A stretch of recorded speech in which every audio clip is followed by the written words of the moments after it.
So ayan, kumusta naman kayo guys? Panibagong araw, panibagong simula. Okay, so isang card pa lang yung dumating, no? Inaantay ko pa yung ibang card, so wag sana kayo guys manawa dahil sa card ko na paulit-ulit. So dumating na yung isa, pero dahil isa lang siya guys, hindi naman balanse, no? Dapat dalawang cards. So antayin natin yung dalawa para babago na yung mga cards natin. Okay, so yan guys, kumusta naman kayo? 'Di ba? Yan, comment lang kayo diyan. Kini-cleanse natin yan, guys. Ayan, kini-cleanse ko lahat ng mga nagko-comment. Kini-cleanse ko yung mga pangalan nyo. Na sana ma-release nyo na lahat ng mga blockages, problema. Na sana maging okay na yung energy mo, no? Kasi mahirap, guys, na nabubuhay tayo sa lungkot.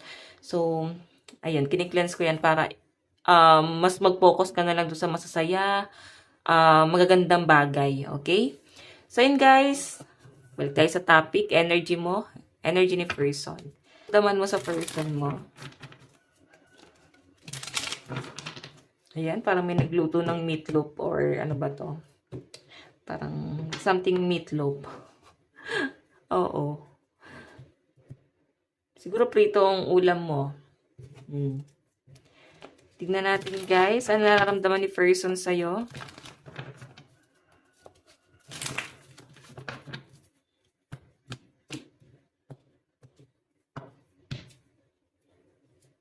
So, bago tayo mag-start, i-cleanse muna natin guys ang inyong energy. Usog lang natin to. Para mas makapag-meditate ka, okay?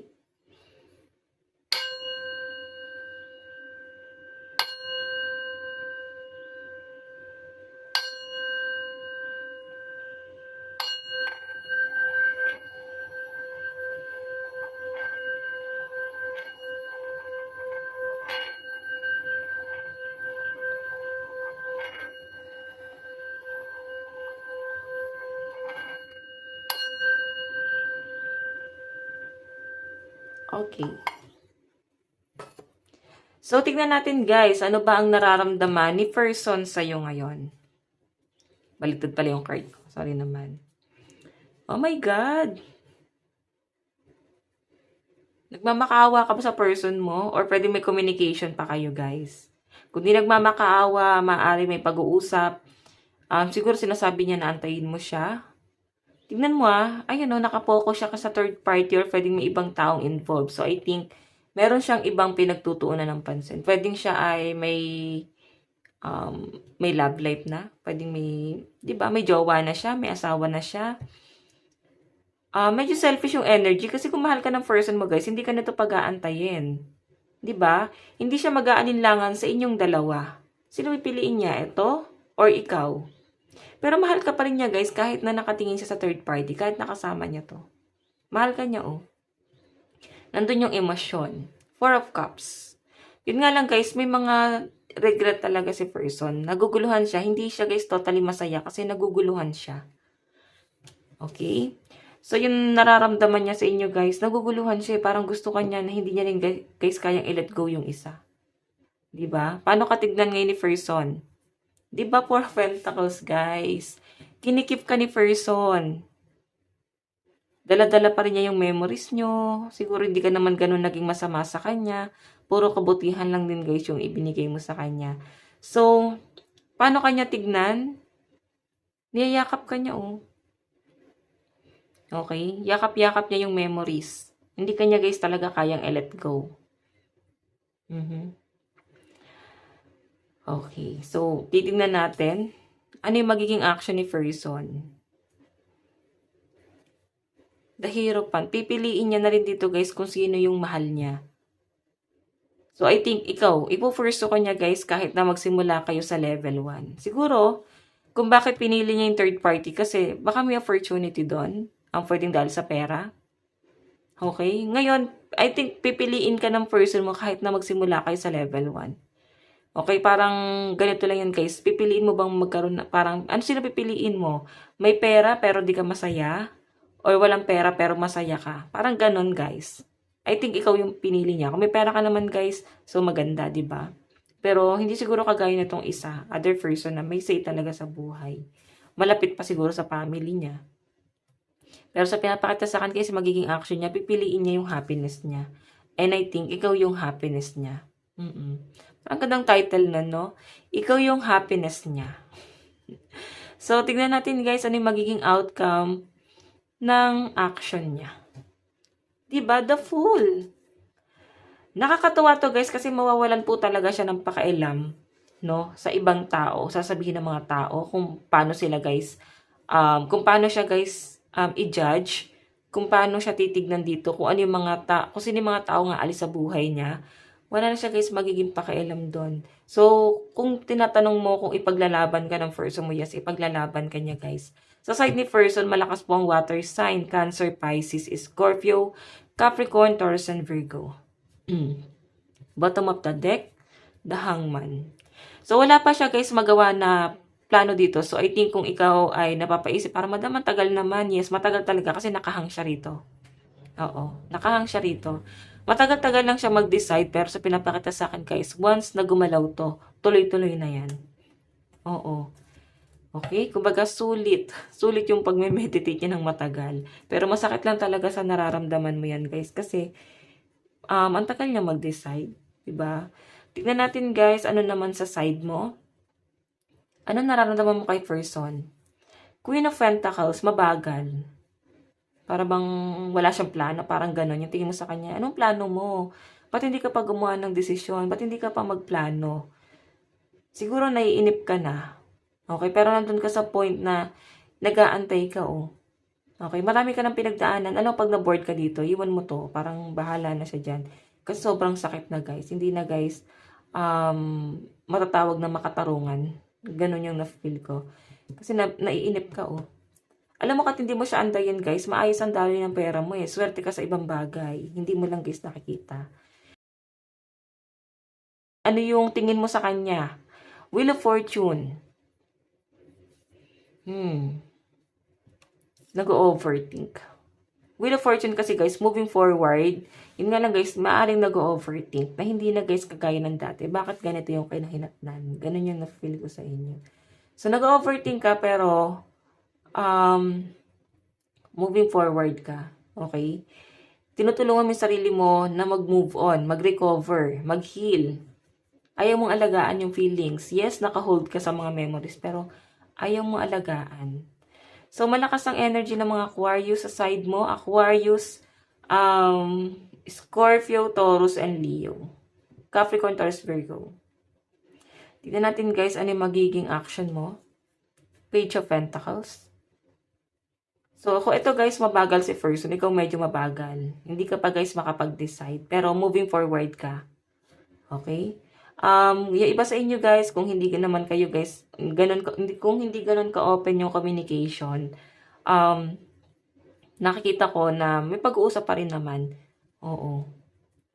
Okay? Ay, medyo mabigat lang sa energy mo kasi ikaw tong para bang maraming sinasacrifice eh. Tignan natin guys, ano yung outcome ng mga action mo. Oh my God, the Tower. Meron kang isa-sacrifice naman.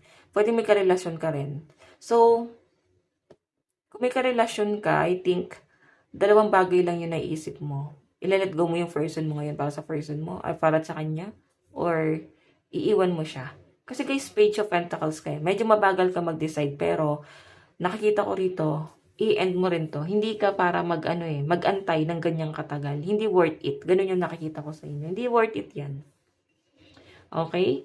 So, bottom of the deck, meron tayong everything is fine. 'Di ba? Talagang nasa healing process pa kayo. Hindi mo masabi sa family mo, hindi ka ganun ka-open, nahihirapan kang magtrabaho kasi talagang nag-overthink ka. Page of Swords. Grabe. Grabe, no? Hindi ka makapagtrabaho ng maayos, guys. Sinasarili mo yung problema. Pwede kasi sana yung pamilya mo ng tahimik eh. And ngayon, hindi nila guys nararamdaman siguro na may problema. Okay, meron ka pinagdadaanan. Tingnan natin guys ano yung magiging outcome, no? So, malakas din pala yung air sign na Aquarius, Gemini, Libra sa side mo. Okay. Saan napatungo to? Ano na yung magiging future nyo?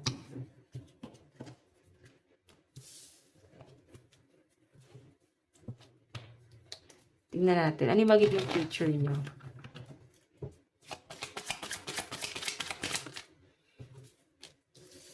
Page of Swords. Oops. Diba, yun no? Kahit meron siyang karelasyon, ikaw pa rin yung tinitignan niya, pero tignan mo, nagbababay ka na doon. Kasi ayaw mo na maging option. Okay? Kasi parang ang gulo niya eh. Pwedeng family pala guys yung yung third party. Pwedeng hindi kanya guys bibigyan ng time kasi talagang focus siya sa family. Tignan natin, meron tayong 2 of Wands. Parang tagal nito. Hanggang kailan ka mag-aantay? Page of Wands. Sobrang nag-e-explore. So, maaaring iba sa inyo guys, wala po talaga kayong label. Darating ka sa point na ile-let go mo to. Ile-let go mo yung person mo kasi napagod ka ng magantay. Marirealize mo marami pa lang nanliligaw sa'yo. Marami rin pa lang nagkakagusto sa inyo guys. Ayan no. May darating sa inyo guys na someone na mahal ka. And more on temptation and passionate yung person na to. So, napakalakas ng sex appeal mo. Ayan no. May tukso kasi. So, I think guguluhin ka niya. Malilito ka ngayon. Kasi, di ba? Once na dumating siya, si person mo, iniisip niya dito na, parang kakausapin ka niya na, let go ko na siya, wag mo kong iwan. Diba? Ang selfish si person. Takot siyang maiwan. Okay, hindi yan guys, parang hindi makakabuti. Napaka-selfish ng energy ng person mo kasi takot siyang maiwan. Mensahe ni person sa'yo. I knew exactly what I was doing. Medyo matigas siya. Parang hayaan mo siya. Alam niya daw yung gagawin niya. Nakaplano na. Ganun yung pinapakita sa akin. So, in case pala sa energy na malakas ang air sign, Aquarius, Gemini, Libra, Cancer, Pisces, Scorpio, Capricorn, Taurus, Virgo, Aries, Leo, Sagittarius. Tingnan natin. Mensahe. I lost myself for a little while. So, hindi talaga to guys makapag-focus. Gulong-gulo isip na to guys. Alam mo wag mong hayaan na maging ganito yung sitwasyon mo. Kaya mo naman bitawan to eh. Diba? Kahit sabihin natin guys na mahal ka ng person mo. O diba? Kahit sabihin natin mahal ka niya, bakit hindi kanya kayang ipaglaban ngayon? Hindi kanya kayang bigyan ng time. Kung walang third party, pwede yung family pala yung third party or yung trabaho. Pwede wala siyang time sa inyo guys. Sinasabi na nga dito eh. I bury myself in work to forget you. So, minsan nakakalimutan ka talaga niya guys dahil nakatuon yung attention niya sa trabaho lang. Okay? Tignan natin guys, ano yung dapat yung gawin? Ano yung dapat yung gawin? Emotion. Look deep within your emotion. So, dyan mo guys mahanap yung sagot. Okay? Dito mo mahanap ang sagot kung ano yung dapat mong gawin. Sa emosyon na nararamdaman mo ngayon. Okay? Yan yung magde-decide sa inyo. So guys, ito lang naman po ang inyong love reading hanggang sa muli. God bless and love you all. Thank you.